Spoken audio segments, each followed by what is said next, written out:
So let's look at this. Let's add some context. Let's take a deep breath. Game 1, on the road, overtime loss. Game 2, blowout loss. Game 3, minute left, chance to win. Game 4, blowout loss. So 2 of the 4 games, minute left, in doubt. Now think about this.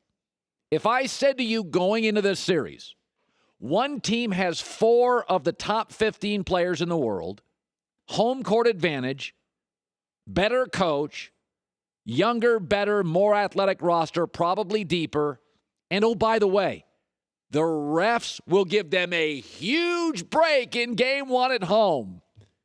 How long do you think the series goes? Folks, yet in 2 of the 4 games with a minute left, you thought Cleveland had a real chance to win. I worked in Vegas for a while, covering boxing. Some fights need to be stopped early.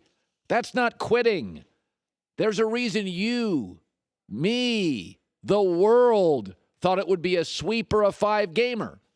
Michael Jordan got swept twice in the first round. Did he quit? No, he was overwhelmed. Even Friday, the Cavs were down 3-0, nothing to play for, down by 18 first half, clawed back to take a 39-38 lead. And then what happened? Oh, I don't know. The team with the better coach and the better bench and the better roster and the better players who got a break in game 1 from the officials, absolutely dinging the Cavs emotionally, went on to go on a big run and pull out a win and get a sweep. Again, sometimes it ain't about quitting. It's about they're way better than we are. We had a chance early in the first quarter of a football game, the first couple innings of a baseball game, the first half of an international soccer matchup, the first period of a hockey final, and then we just get overwhelmed. We needed every break. We didn't get it. It's over. Never forget this. You and I all acknowledge, right? Everybody in the world acknowledges, even a guy living in New York, Philly, D.C., Boston. The West is way, way better than the East. And with that, in the last 2 years since Kevin Durant arrived in the Bay Area, they're 32-6 in the playoffs. That would be remarkable in the East. In the West, Minnesota's loaded with talent, struggling to win playoff series. Utah's good. Portland's good. New Orleans swept Portland. San Antonio's the Spurs. They're always quality. Houston, Golden State, and KD's 8-1 in the finals. KD and the Warriors 32-6 in the playoffs. This isn't about quitting. If I'd have laid out everything before the series and said, yeah, and you want to know that one-man team in 2 of the 4 games had a chance to win with a minute left. Folks, there is a reason that LeBron James, he wasn't faking it, punched a wall after game 1. Because LeBron knew that was his opening. That was the sliver of a chance he had. That was the only chance they had to get into the Warriors' head. And the refs pulled a David Copperfield and reversed it. And LeBron addressed that. You can call it an excuse. Sometimes you got to stop a fight early. Sometimes it's a mismatch. There was a little tiny sliver of an opening, and the refs took it away. Golden State would have won the series anyway. But instead of 5 or 6, they won it in 4. That's not quitting. I've been watching sports for 40 years, covering it for 25. That's not quitting. That's a tsunami from the Bay Area that just steamrolled yet another team. 8-1 in the finals, 32-6 in 2 years with KD. Let me shift to this. Sometimes something happens to all of us. It'll happen in your life.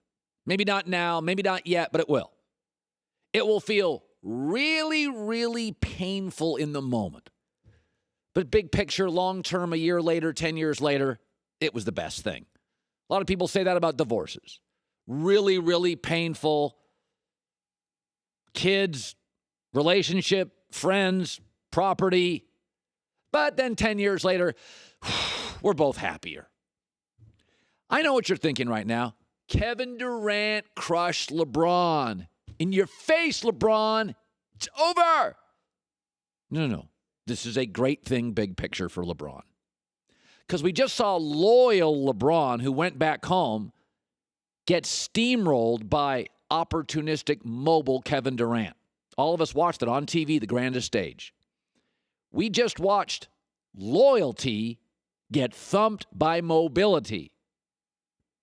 That is a great thing. These finals are not the end of LeBron. Thankfully, they're the end of, quote, loyal guy. Let's see what we watched in the playoffs this year.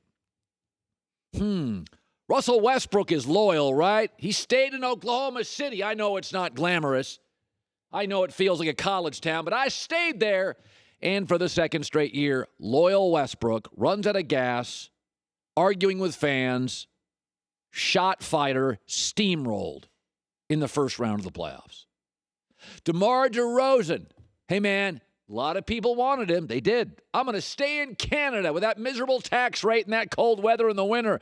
I am loyal, and I am getting swept again by LeBron. Loyal LeBron went back home, swept by Durant. Now let's look at opportunistic mobile guy that seizes opportunities when presented. Kevin Durant, another ring, another finals MVP. Chris Paul could have stayed in L.A. No, you said he'd never get big playoff win. Chris Paul, Western Conference Finals, they led 3-2. He would have been named MVP. Looked pretty good, didn't he? Changed a lot of eyes and ideas, didn't he? A lot of narratives died. A lot of stories died. Chris Paul, not clutch, died. By the way, Al Horford was Mr. Atlanta Hawk. He decided to upgrade. Next year, they'll be favorites to win the East and get to the NBA Finals. And it should also be noted next year, mobile and opportunistic Brad Stevens. Could have stayed in college, went pro. Mobile and opportunistic Gordon Hayward. Could have stayed in Utah, went to Boston. And mobile and opportunistic Kyrie, I'm going to ditch LeBron James, will be heavy favorites to get to the finals, especially if LeBron moves west. This finals was not the end of LeBron. It was the end of loyal guy. Loyalty is not rewarded in the NBA in 2018. It's not. You got to leave the zip code. You got to get on a plane, hopefully a private one with a rich owner who takes you to a team with a bunch of stars. Kevin Durant clobbering LeBron and J.R. Smith's boneheaded play are like that painful divorce the week you get divorced. Then a couple of years later, you're like, yeah, it kind of gave me an out. It kind of gave me an out, an excuse, a reason, and I'm much happier now. I mean, think about how we've changed thinking about the NBA. 5 years ago, if you left, man, a bad guy. Now it's like Kevin Garnett left, ring. LeBron to D. Wade left, ring. Kevin Durant left, 2 rings. If LeBron doesn't leave, what is he, crazy? The Spurs want him. The Rockets want him. Philadelphia's got 2 stars want him. Los Angeles wants him. A lot of things are painful in the moment. This is what they say about divorces. But then 5-10 years later, you split up the assets. Kids are in a healthier environment. You're just happier day to day. It's a real good thing. A lot of winners in divorce. Oftentimes, both people much happier in a better place. So are the kids. Yes, it looks awful what J.R. Smith did. It looks awful. But I'm watching KD win again, and you can be a hater and a doubter, but mobile guy, opportunistic guy, once again thumps loyal guy. Not the end for LeBron by a long shot. It's the end of staying in a place where the owner and the GM, when your career starts to wind down, wouldn't for a second pause to dump you. Opportunity rarely knocks. When it does, open the door and walk through it.